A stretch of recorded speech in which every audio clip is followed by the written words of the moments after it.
श्री राधे राधे।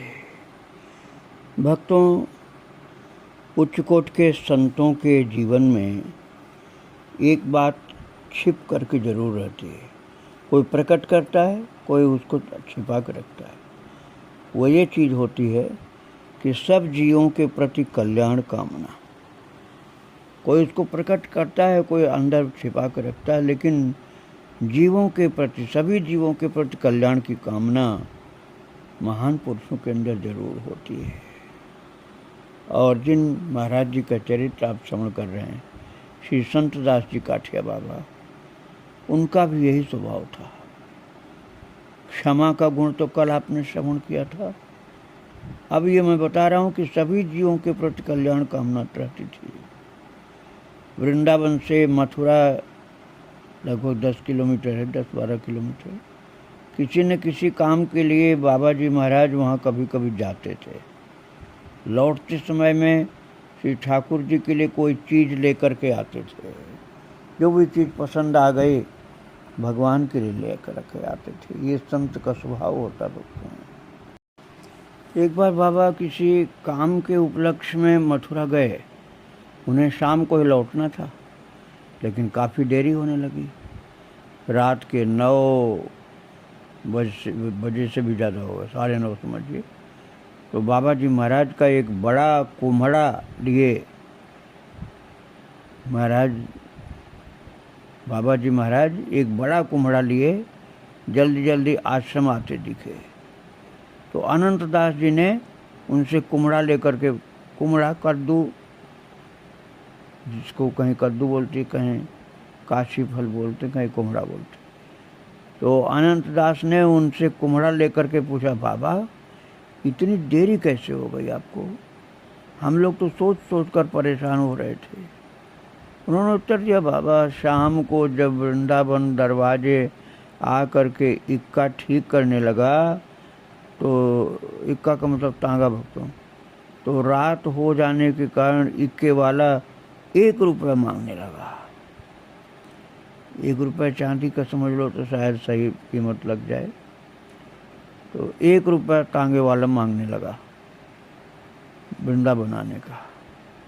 तो ठाकुर जी के पैसे को इस तरह खर्च करने की इच्छा मेरी नहीं हुई, क्योंकि भगवान का पैसा हम बर्बाद नहीं कर सकते हैं। इसलिए फिर कुम्हड़ा लिए हुए पैदल चल के आया हूँ। इससे मुझे कोई कष्ट नहीं हुआ, क्योंकि ठाकुर जी का पैसा बर्बाद करना उचित नहीं है। इसी प्रकार एक बार आश्रम की किसी बात के लिए महाराज धनंजय दास जी कहते हैं कि हम लोग कुछ अधिक व्यय करने की सोच रहे थे। तभी उन्होंने तिरस्कार पूर्वक कहा, गृहस्थ लोग इतना परिश्रम करके रुपया कमाते हैं, फिर तुम लोगों को देते हैं, और ये बात तुम लोग समझ नहीं सकते हो, ऐसे बर्बाद करोगे पैसा। श्री बाबा जी महाराज केवल हमारे आध्यात्मिक कल्याण की ओर दृष्टि रखते थे, लेकिन इससे भी आगे थे। व्यावहारिक शिक्षा भी हम लोगों के लिए उनके द्वारा प्राप्त होती थी। सब कार्यों में ही उन्हें अपूर्व दक्षता प्राप्त थी। इस प्रकार के सर्व कर्म निपुण लोग संसार में दुर्लभ हैं। जो कुछ वो करते थे, इतनी दक्षता और सुंदरता से करते थे कि फिर उसमें कुछ करने को नहीं रहता था। कभी कभी काम हम लोगों से ठीक प्रकार से नहीं हो पाता था, तो वो उसे ठीक से करवाते तथा हम लोगों को सिखाते। कभी कभी वो स्वयं ही कर लेते थे।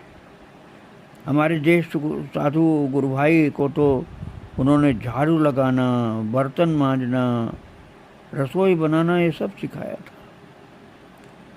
बाबा जी महाराज के हाथ का बना हुआ भोजन जिन लोगों ने पाया है, वो बताते हैं कि उस भोजन का स्वाद ही अपूर्व था। वो सब कुछ जल्दी तथा बड़ी सफाई से बनाते थे। वो नए नए प्रकार के व्यंजन भगवान के लिए बनाया करते थे। जो चीज़ें हम व्यर्थ समझकर फेंक देते हैं, वो उसका उपयोग करके सुस्वाद व्यंजन तैयार कर लेते थे। रसोई की कुछ सामग्री के बंधे बधाए नाप तौल भी उन्होंने धनंजय दास जी महाराज कहते हैं कि हम लोगों को सिखाए, जैसे खीर में 1 सेर दूध और 1 छटाक चावल तथा 1 पाव चीनी, ऐसे अनुपात बताते थे।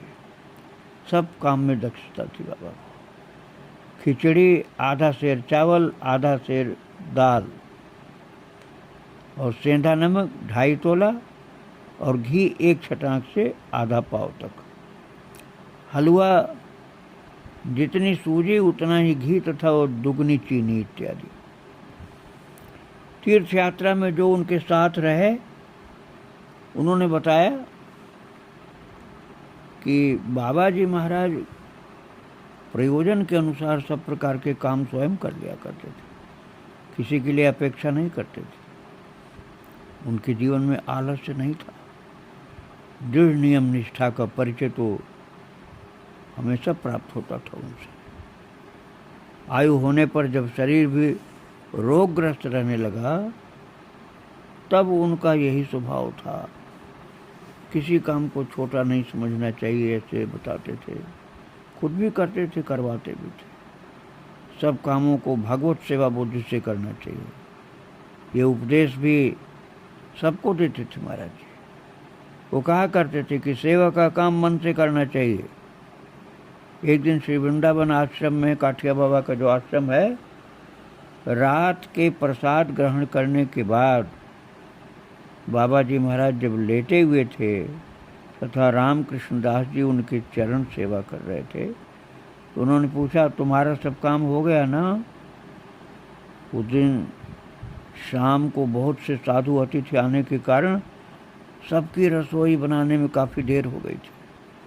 फिर प्रसाद खाते खिलाते और भी देर हो गई। रामकृष्ण दास जी ने जवाब दिया, आज अधिक काम होने के कारण बहुत देर हो गई महाराज जी।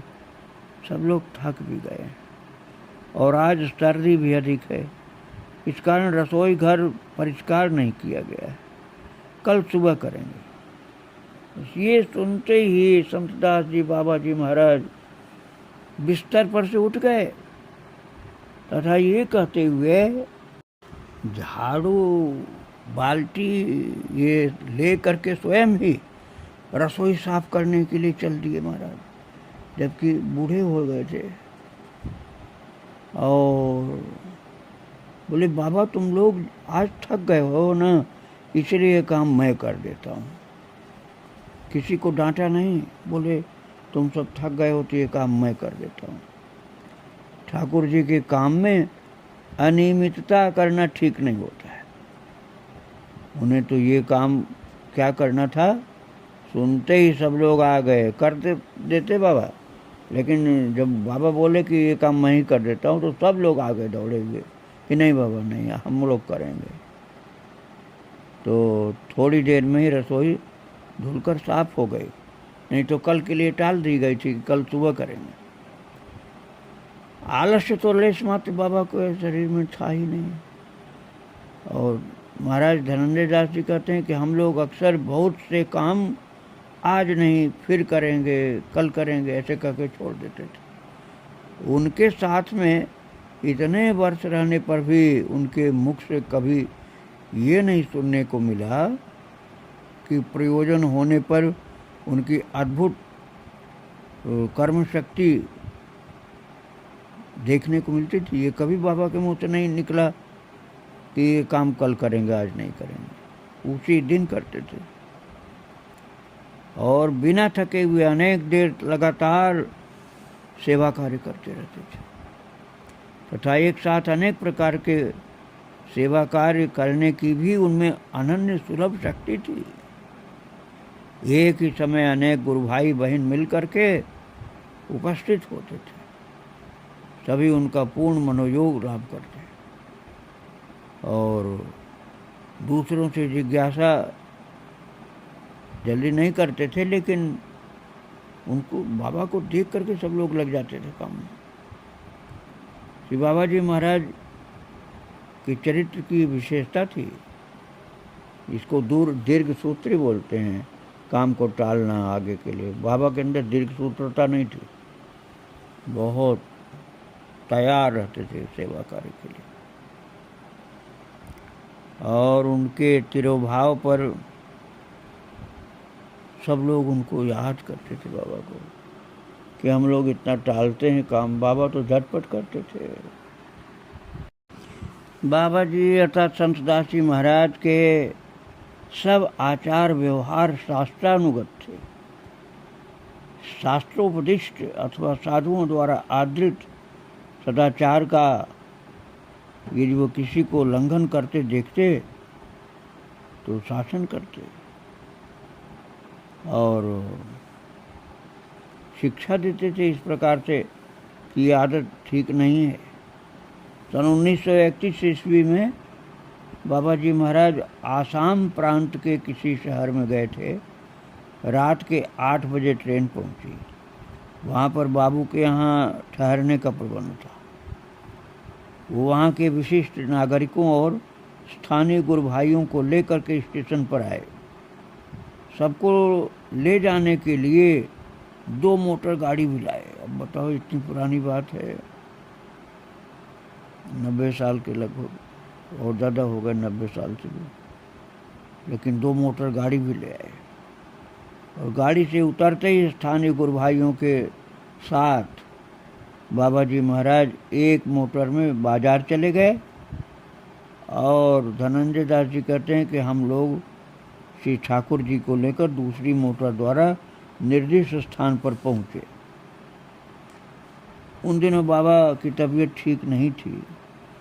अधिक रात हो जाने पर वो कुछ नहीं खाते थे, इसलिए मैं जल्दी जल्दी रसोई के आयोजन में जुट गया और जहाँ रुका था वहाँ की घर की स्त्रियों से पूछकर जिन बर्तनों में मांस मछली कभी न बना हो, ऐसे बर्तन जो पवित्र हों, वो हमने मांगे, एकदम नए बर्तन। वो ले करके रसोई बनाने में लग गया। और रात के 9:30 बजे के करीब बाबा जी महाराज आ पहुँचे। थोड़ी देर में रसोई बनने पर मैं उनके पास जाकर के उत्साहपूर्वक कहने लगा, बाबा रसोई हो गई है, भोग लगाऊं क्या? तो सुनते ही थोड़ा सा कड़क होकर बोले, तुमसे खाना बनाने को किसने कहा था? इन लोगों के बर्तन तुमने क्यों अपने काम में लिए? तुम्हें मालूम था ना कि मैं बाजार गया था, तो मैं तो बर्तन लेने के लिए गया था और तुम इनके बर्तन में भोजन बनाने लग गए। तो धनंजय दास जी बोले कि आप बर्तन लेने गए थे महाराज जी। धनंजय दास जी ने कहा कि बाबा यहाँ तो किसी को भी नहीं मालूम था कि आप बर्तन लेने गए हैं बाजार। देरी होने से आपको प्रसाद पाने में देरी हो जाएगी, इस कारण हम लोगों से पूछ करके इन लोगों से हमने पूछा कि निरामिष बर्तनों में ही भोजन बनेगा। गंदा बर्तन जिसमें कभी गंदगी की हो बनाए, गंदी चीज़ बनाए, उसमें नहीं भोजन बनेगा। इस पर उन्होंने जोर से कहा, मूर्ख, तुम्हें नहीं मालूम कि जो लोग मछली खाते हैं उनके यहाँ ऐसा बर्तन मिलना मुश्किल है। जो रसोई बनाई है वो सब फेंक दो, कुत्ते को खिला दो या किसी जीव जंतु को खिला दो, भोग नहीं लगेगा उसका। जब तक दूसरी बार रसोई नहीं बनेगी तब तक ठाकुर जी का भोग नहीं लगेगा और न मैं ही प्रसाद पाऊंगा। तब धनंजय दास जी ने कहा, बाबा मुझसे गलती हो गई, आप क्षमा करें, मैं फिर से रसोई बना रहा हूँ। फिर वे शांत होकर बैठ गए और भोजन बनाते बनाते रात के 12 बज गए तथा प्रसाद मिलते मिलते 1 बज गया। इतनी रात होने पर बाबा जी महाराज ने खूब प्रसन्न मन से प्रसाद ग्रहण किया। बाबा सदाचार, सफाई, इन सब का बड़ा ध्यान देते थे। और दूसरी तरफ विशेष विशेष स्थान पर प्रचलित सदाचार संबंधी दृढ़ता में कभी शिथिलता बाबा के पास नहीं देखी गई और लोग बड़े शिथिलता रखे। और पहले ये सब देख करके मुझको विस्मय होता था, धनंजय दास जी कहते हैं, लेकिन फिर समझ गया मैं कि शास्त्रानुकूल युक्ति अनुसार लघु का विचार करके कर्तव्य निर्धारण करके वैसा करते थे। यही उनका उपदेश भी था। भक्तों, बाबा का जो श्रद्धा और अनुराग अनुकरणीय था, क्योंकि बाबा शास्त्रों के उपदेश को, ऋषिगणों के आदर्श को मानते थे। वो अपने गुरुदेव को ब्रह्मर्षि कहकर ही व्यवहार करते थे, बोलते थे, कहते थे गुरुदेव को कि ब्रह्मर्षि थे वो। जिस प्रकार वो अपने गुरुदेव से प्रेम करते थे, उसी प्रकार प्राचीन ऋषियों के प्रति भी उनका प्रेम था। इस प्रेम के गांधीर्य का परिचय हम लोगों ने अनेकों बार पाया। और एक बार बाबा जी महाराज गुवाहाटी में थे, तो अध्यापक पद्मनाभ भट्टाचार्य, श्री लक्ष्मी नारायण चट्टोपाध्याय आदि शहर के सम्मान्य व्यक्ति उन्हें स्थानीय हरिसभा में ले गए।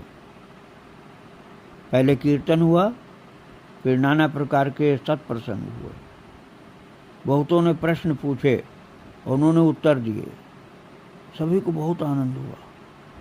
अंत में कुछ लोग कहने लगे, आप हम लोगों को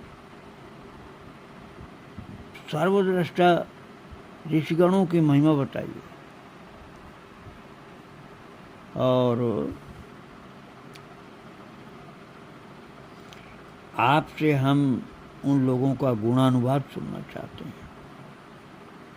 उस दिन सभा में प्राचीन आदर्श के अनुरागी संस्कृत जन भी थे तथा आधुनिक शिक्षा प्राप्त किए हुए उच्च पदाधिकारी भी थे। तो बाबा जी महाराज के आगमन का संवाद सुनकर के आए थे वो लोग। सभी ने इस प्रस्ताव का समर्थन किया, किंतु बाबा जी महाराज सहसा कुछ उत्तर नहीं दिए। थोड़े समय के लिए वहाँ एक अभूतपूर्व दृश्य उपस्थित हो गया। वो मुद्रित नयन होकर समाधि की भंगिमा में स्थिर भाव से आसीन हो गए और उनके ललाट से ज्ञान ज्योति वो तप की प्रभा निश्चित होने लगी। चेहरे की कांति चौगुनी हो गई। उपस्थित जनता निस्तब्ध होकर के मुग्ध दृष्टि से उनको देखने लगी। उस समय वो कुछ भी कह नहीं सके, बल्कि बच्चों की भांति सुबक सुबक करके रोने लगे। अनेक बार कुछ कहने का प्रयास किया, लेकिन निष्फल रहे, नहीं बोल पाए। अंत में सबने कहा, आपको कुछ कहने की आवश्यकता नहीं है, हमें उत्तर मिल गया। बहुत कुछ कहने पर भी शायद इतनी अच्छी तरह समझ में नहीं आता। अपने गुरुदेव के विषय में कुछ बोलते ही उनके देह पुलकित हो जाती थी। उनकी देह भगवान के विषय में कुछ कहते ही आंखों में जल आ जाता था, आंसू आ जाती थी आंखों में। लेकिन उस दिन जैसा विह्वल कभी नहीं देखा गया उनको। भाव तो अंदर ही दाब कर रखना है, प्रकाशित नहीं होने देना है। वो यही उपदेश दिया करते थे तथा अपने जीवन में भी पालन करते थे। किंतु उस दिन इसका व्यतिक्रम देखा गया। भाव किसी तरह से बाबा का रुका ही नहीं। छोटे बच्चे की तरह से सुबह सुबह के रोने लगे। आसन पर स्थिर भाव से बैठे तथा हम लोगों की ओर देख रहे हैं, लेकिन यथार्थ में दृष्टि किसी और जगत की तरफ रहती थी। बातचीत करने में भी यही भाव रहता था। बात समाप्त होने पर वही स्थिर, नीरव और आत्मसमाहित भाव रहता था। और उनके विषय में जानकार लोग बहुत सी बातें बताते थे और आत्मसमाहित भाव में सब प्रकार की बातें कर लेते थे। रोज सुबह उठ करके शौच स्नान के पश्चात कुछ देर के लिए वे अपने आसन पर एकांत में बैठते।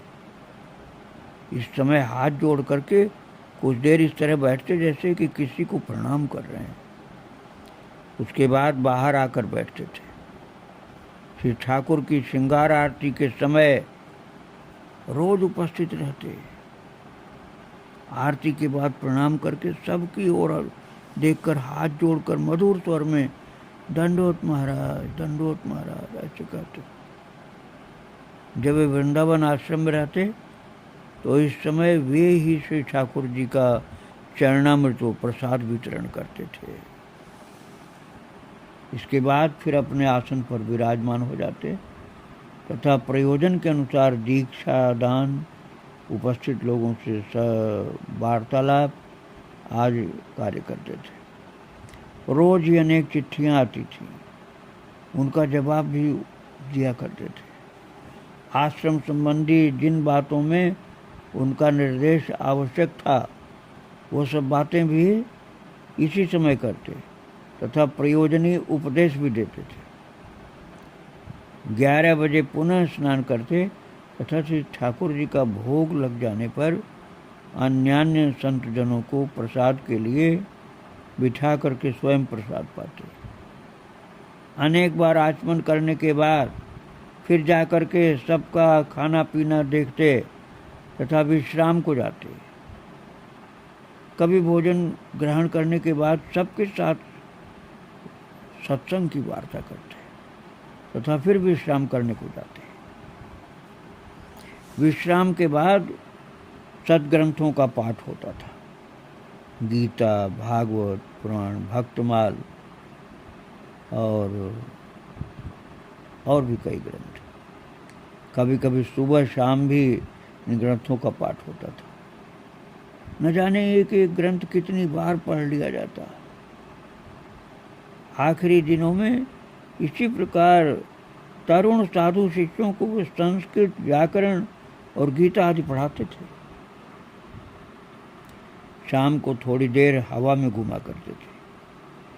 श्री वृंदावन में रहने से पैदल घूमते थे और जब बंगाल में जाते तो कोई शिष्य उन्हें मोटर में घुमाने ले जाते। नियम से संध्या आरती के पहले वे लौट आते। संध्या आरती के बाद अपने आसन पर बैठते। इस समय नाना प्रकार का सत्प्रसंग हुआ करता था। सत्संग की वार्ता। रात को प्रसाद ग्रहण करने के बाद थोड़ी देर टहलते तथा फिर शयन करते। आश्रम से संबंधित बातों में वह धनंजय दास जी महाराज कहते हैं कि हम सबको बुला करके हम लोगों का मत लेते थे, सलाह लेते थे। हम लोग भी बेफिक्री से अपना अपना विचार बताते थे। फिर वो कुछ बातें तो हम लोगों की मान लेते थे और कुछ थोड़ा सा संशोधन करके तब अपना निर्देश देते थे। पूरा मना कभी नहीं करते थे, बात हम लोगों की भी मानते थे। कुछ सुधार कर मानते थे, कुछ वैसे मानते। और श्रीमद् भगवद गीता की व्याख्या जो उन्होंने की थी उसमें भी हम लोगों में से किसी के अभिप्राय के अनुसार उसमें परिवर्तन कर दिया। जब देखा कि इन लोगों की राय ऐसी है तो उसको मान भी लेते थे। इस तरह बड़े बड़े कामों में भी वो हम लोगों के अभिमत की उपेक्षा नहीं करते थे। बीमारी में जो कुछ हम पथ्य कहकर दे देते थे वो उसे समझकर बच्चे की भांति ग्रहण कर लेते थे, मना नहीं करते थे। और हम लोगों के साथ ऐसा व्यवहार करते थे जैसे कि हम उनके अभिभावक हैं। तो इस प्रकार से बाबा सबका आदर करते थे। छोटे से छोटे लोगों का भी मत पूछते थे, उनका विचार लेते थे, उनकी बातों का आदर करते थे। ऐसा नहीं कि गुरु हैं तो सबके ऊपर शासन करें। सबके ऊपर शासन नहीं करते थे, सबका मत सुनते थे, विचार लेते थे। उसके बाद फिर अपनी ओर से कुछ मिला करके उचित निर्णय दिया करते थे। महाराज जी के मन में सभी के प्रति आदर था भक्तों। उनके चरित्र को आगे फिर आप सुनेंगे। आज महाराज जी को प्रणाम करके यहीं विराम दे रहा हूँ। श्री राधे राधे, जय श्री राधे।